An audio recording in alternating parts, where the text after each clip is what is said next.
大家好，大家好，又到咗讀你聽嘅時間。今日我哋讀第53節，讀咩書啊？ Dickens Great Expectations。冇錯啦，第53節啦，我哋差唔多到故事嘅結尾㗎啦。咁我哋上回呢就講到啲咩呢？講到佢突然間收到張紙條，有個神秘人話想約阿 pip 見面。咁阿 pip 其實就翻咗去鄉下嘅，咁啊想見下 Miss Havisham 啊，咁啊佢好翻啲啦。阿 pip 自己對手就仲未好翻住啊，着唔到褸啊。咁啊仲有就係、想揾下 Stella 啊咁啦，咁但係見唔到啦。咁然之後就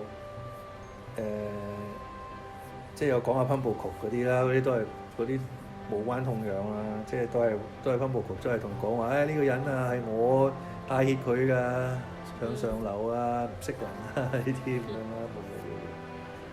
咁好啦，去到呢一刻就係有一個情況就係阿 pip 真係諗住動手送走Professor 嘅時候咧，就收到匿名信啦，就叫佢去，於是乎就翻咗鄉下，係咪？就係咁樣嘅原因。佢會肯 follow。因為佢知道，如果佢唔咁做咧，就會影響咗佢哋嘅逃走計劃咯。咁不外乎都係要錢嘅啫，我覺得都係勒索嗰啲嘅啫，我估啦嚇。咁我記得琴日都喺度講會係邊個匿名寄信俾阿 pip 咧？究竟係邊個咧？咁估係 Compton。咁呢一回睇下佢會唔會揭曉，好嗎？好。Chapter 53. It was a dark night, though the full moon rose as I left the enclosed lands and passed out upon the marshes. Beyond their dark line there was a ribbon of clear sky, hardly broad enough to hold the red large moon. In the red minutes she had ascended out of that clear field. In a few minutes. Oh, sorry. In a few minutes she had ascended out of that clear field, in among the piled mountains of cloud. There was a melancholy wind, and the marshes were very dismal. A stranger would have found them insupportable, and even to me they were so oppressive that I hesitated, half inclined to go back. But I knew them well, and could have found my way on a far darker night, and had no excuse for returning, being there. So having come there, against my inclination, I went on against it.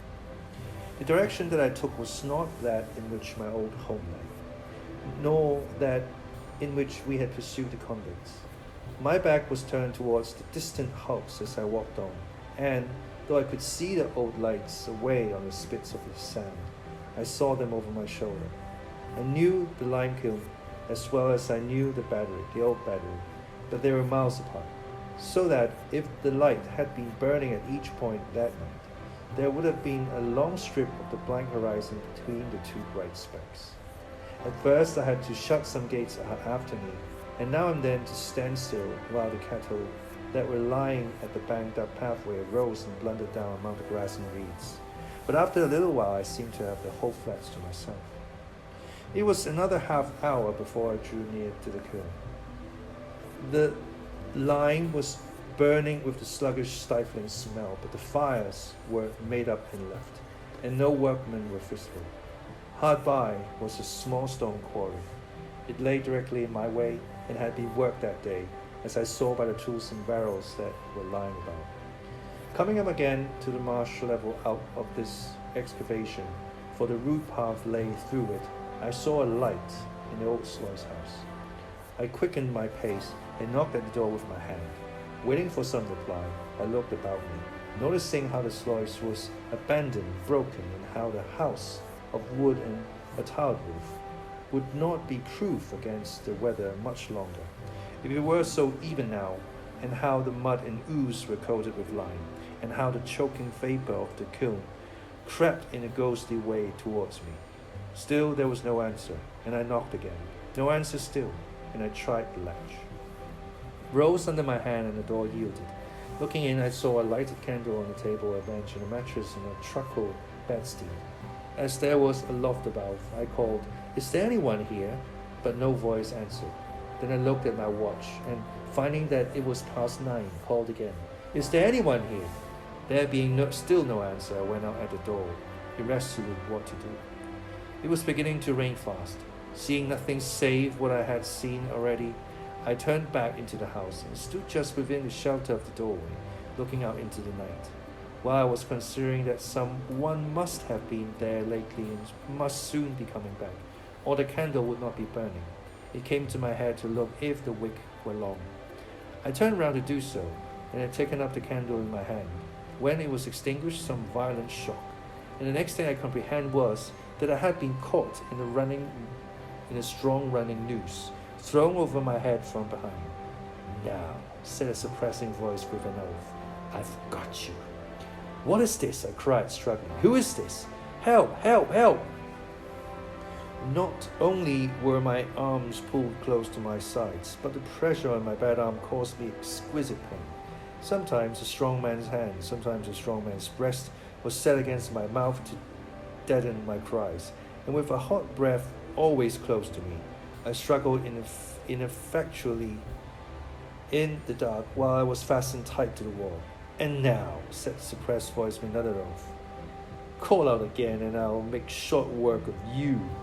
Faint and sick with the pain of my injured arm, bewildered by the surprise, and yet conscious how easily this threat could be put in execution, I desisted and tried to ease my arm were it ever so little.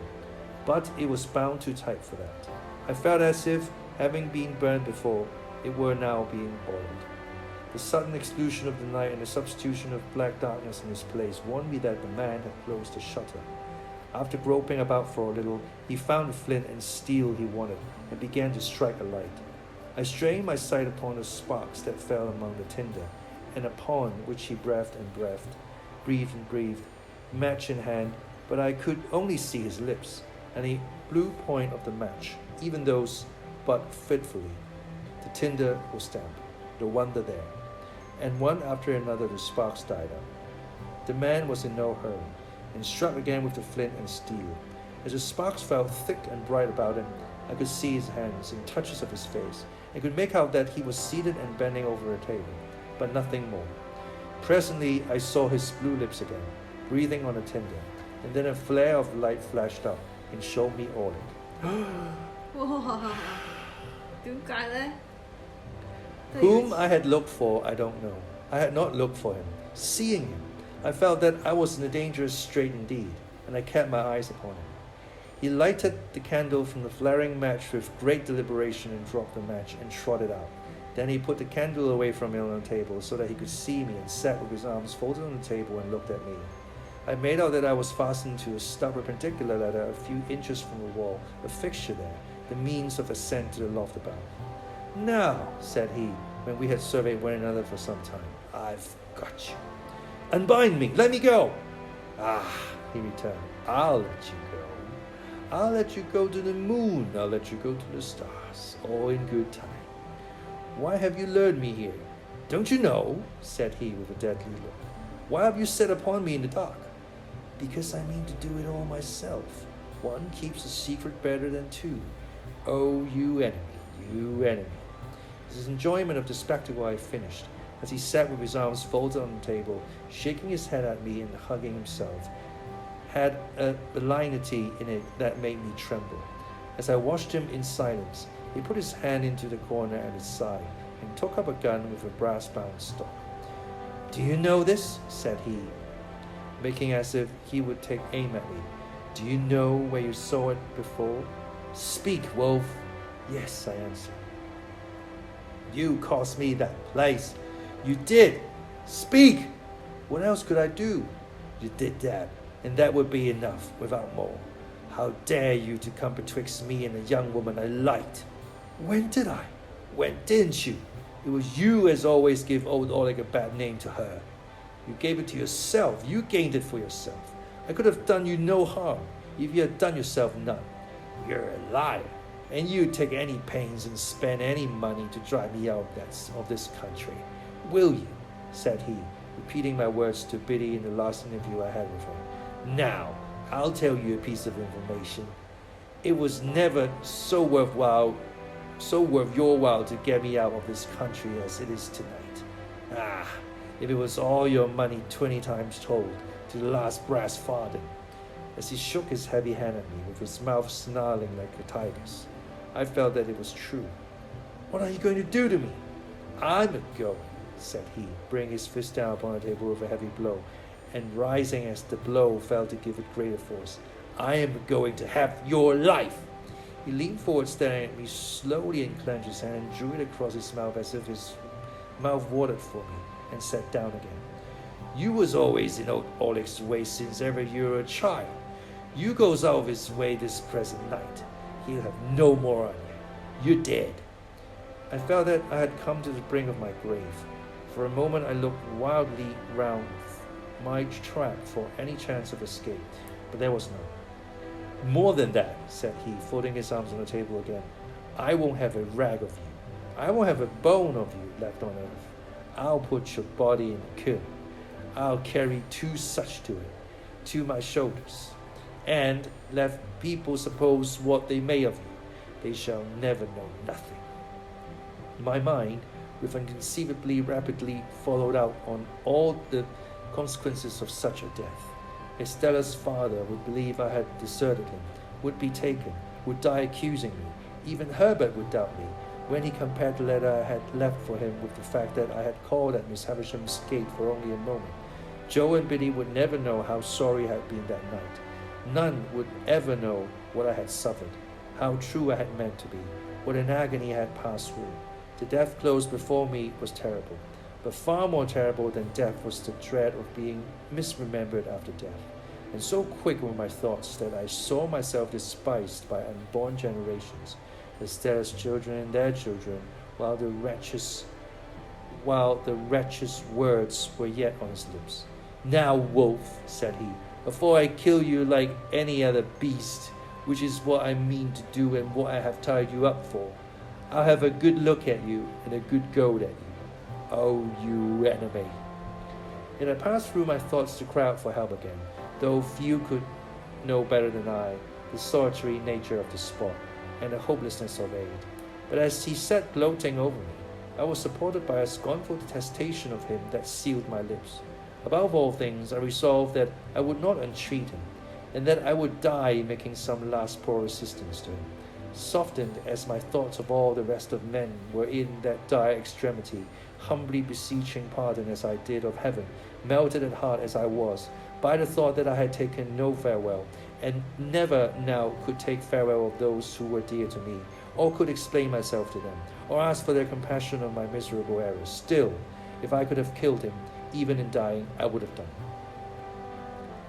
He had been drinking, and his eyes were red and bloodshot. Around his neck was slung a tin bottle, as I had often seen his meat and drink slung about him in other days. He brought the bottle to his lips, and took a fiery drink from it, and I smelt the strong spirits that I saw flash into his face. Wolf, said he, folding his arms again, old Oleg's going to tell you something. It was you as did for your shrew sister. Again my mind, with its former inconceivable rapidity, had exhausted the whole subject of the attack upon my sister, her illness and her death, before his slow and hesitating speech had formed these words. It was you, villain, said I. I tell you it was your doing. I tell you it was done through you, he retorted, catching up the gun and making a blow with the stock at the vacant air between us. I come upon her from behind, as I come upon you tonight. I give it her. I left her for dead, and if there had been a lambkin as nigh her as there is now nigh you, she shouldn't have come to life again. But it wasn't old Oleg as did it. It was you. You was favored, and he was bullied and beat. Old Oleg bullied and beat, eh? Now you pays for it. You've done it. Now you pays for it. He drank again and became more ferocious. I saw by his tilting of the bottle that there was no great quantity left in it. I distinctly understood that he was working himself up with its contents to make an end of me. I drew that every drop it held was a drop of my life. I knew that when I was changed into a part of the vapor that had crept towards me but a little while before, like my own warning ghost, he would do as he had done in my sister's case, make all haste to the town, and be seen slouching about there drinking at the alehouses. My rapid mind pursued him to the town, made a picture of the street with him in it, and contrasted its light and life with the lonely marsh and the white vapor creeping over it, into which I should have dissolved. It was not only that I could have summed up years and years and years while he'd said a dozen words, but that what he did say presented pictures to me, and not mere words. In an excited and exalted state in my brain, I could not think of a place without seeing it, or of persons without seeing them. It is impossible to overstate the vividness of these images, and yet I was so intent all the time upon him myself, who would not be intent on a tiger crouching to spring, that I knew of the slightest action of his fingers. When he had drunk it second time, he rose from the bench on which he sat and pushed the table aside. Then he took up the candle and, shading it from his murderous hand so as to throw its light on me, stood before me, looking at me and enjoying the sight. Wolf, I'll tell you something more. It was old Orlick as you tumbled over on your stairs that night. I saw the staircase with its extinguished lamps. I saw the shadows of the heavy stair rails, thrown by the watchman's lantern on the wall. I saw the rooms that I was never to see again. Here, a door half open. There, a door closed. All the articles of furniture around. And why was old Orlick there? I'll tell you something more, Wolf.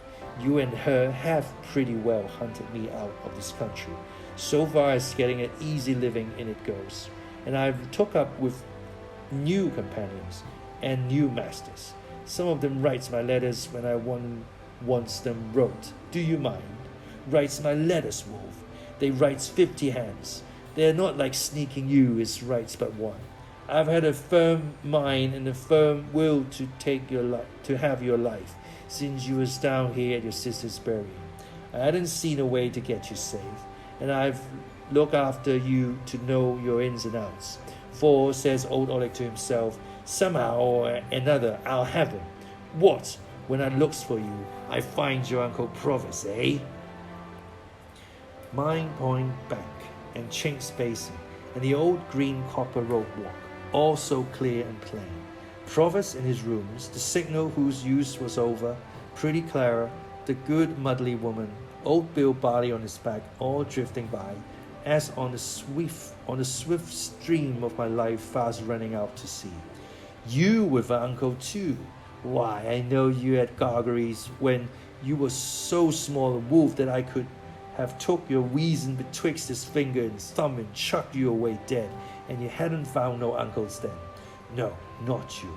But when old Orlick come for to hear that your Uncle Provis had most like wore the leg iron what old Orlick had picked up, filed asunder on these meshes ever so many years ago, and what he kept by him till he dropped his sister with it, like a bullock, as he means to drop you, eh? When he come for to hear that, eh? In his savage taunting, he flared the candle so close at me that I turned my face aside to save it from the flame. Ah, he cried, laughing, after doing it again. The burnt child dreads the fire. Old Orlick knowed you was burnt. Old Orlick knowed you was smuggling your Uncle Provis away. Old Orlick's a match for you and know you come tonight. Now I'll tell you something more, Wolf, and this ends it.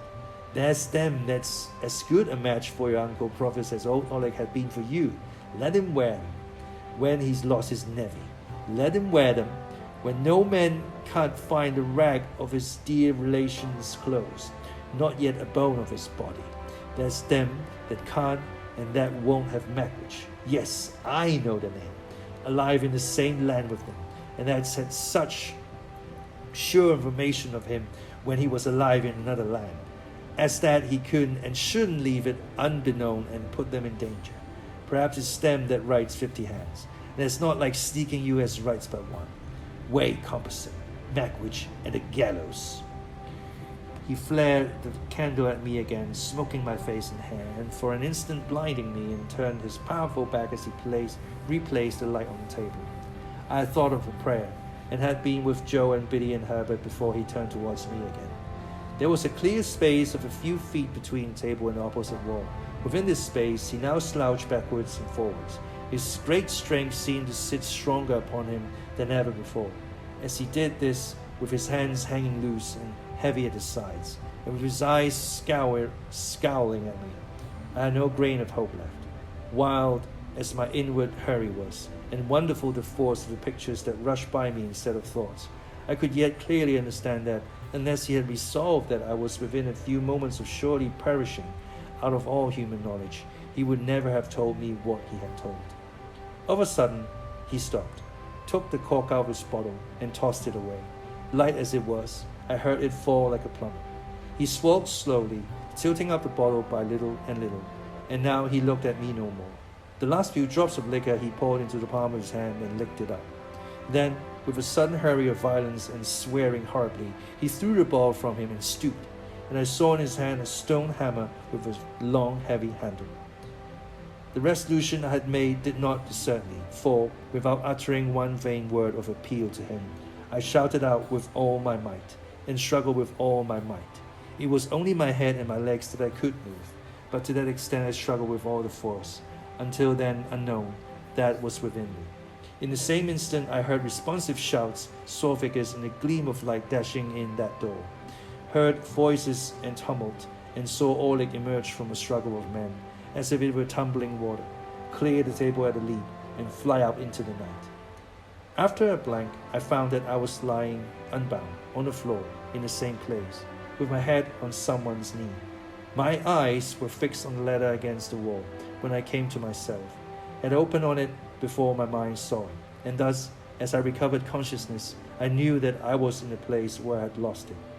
Too indifferent at first, even to look round and ascertain who supported me, I was lying looking at the ladder, when there came between me and it a face, the face of Trap's boy.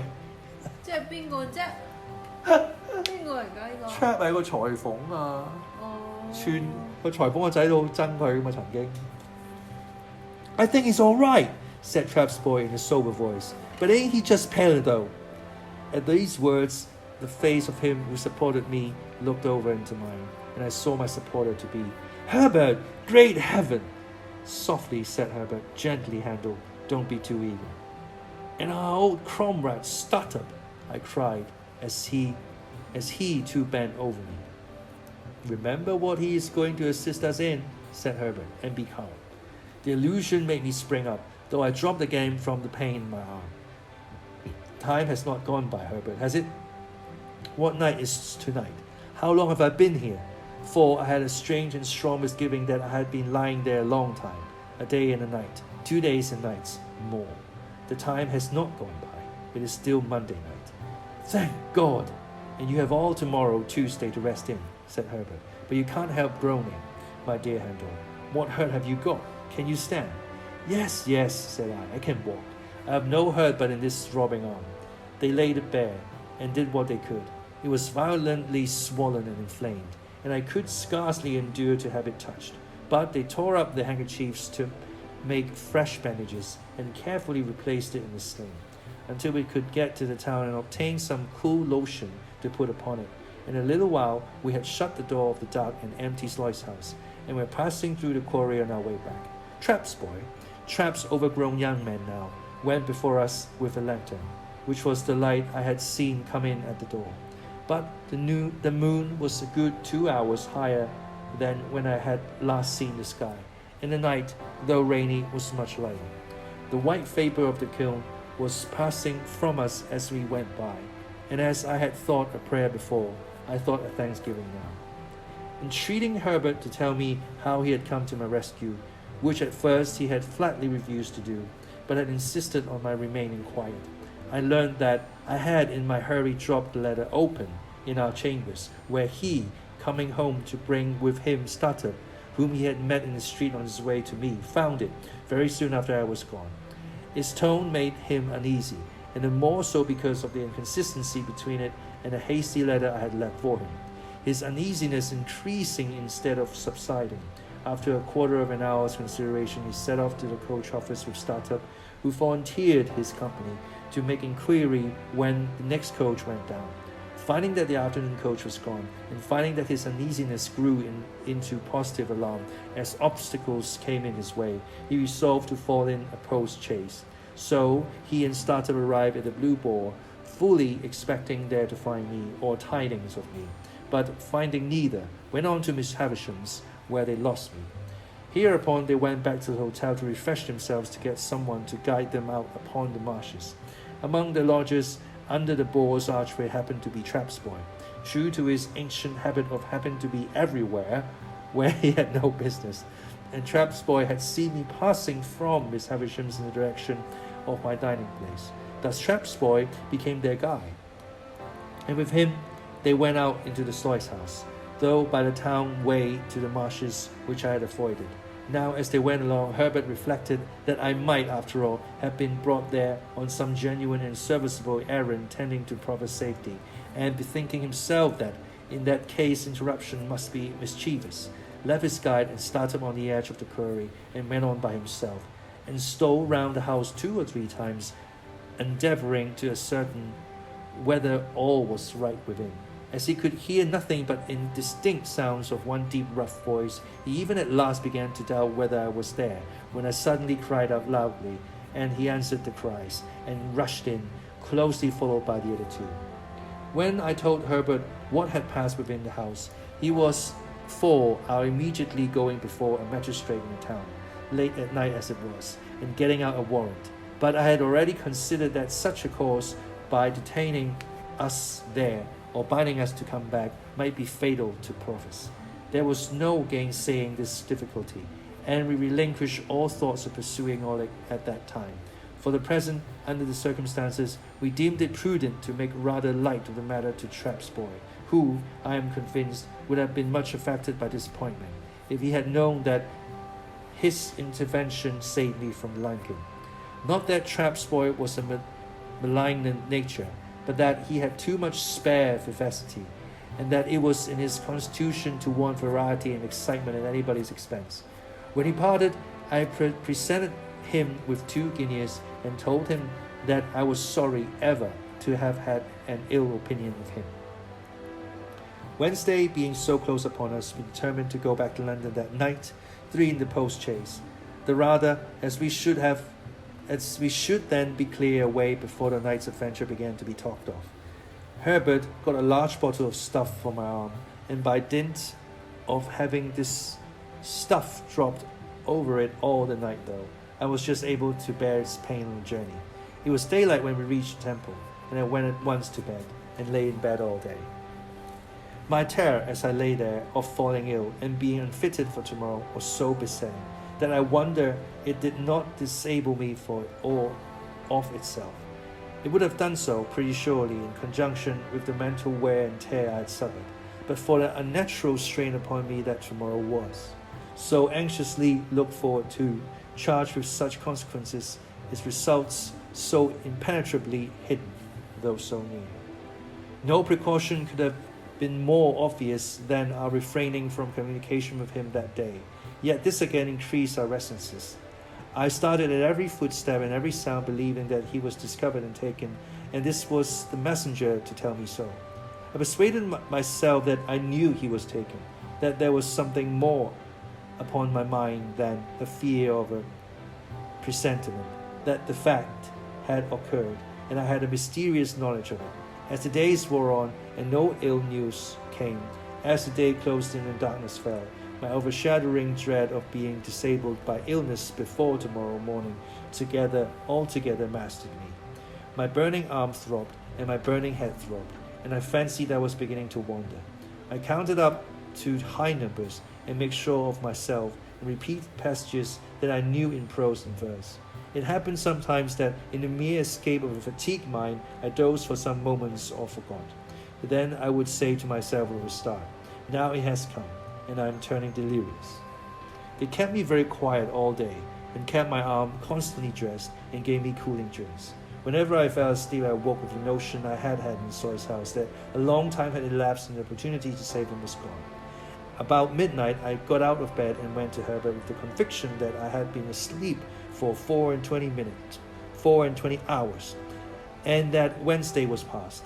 it was the last self-exhausting effort of my fretfulness, for after that I slept soundly. Wednesday morning was dawning when I looked out of the window. The winking lights upon the bridges were already pale. The coming sun was like a marsh of fire on the horizon. The river, still dark and mysterious, was spanned by bridges that were turning coldly grey, with here and there at top a warm touch from the burning in the sky. As I looked along the clustered roofs, the church towers and spires shooting into the unusually clear air, the sun rose up, and the veil seemed to be drawn from the river, and millions of sparkles burst out upon its waters. From me too, the veil seemed to be drawn, and I felt strong and well. Herbert lay asleep in his bed, and our old fellow student lay asleep on the sofa.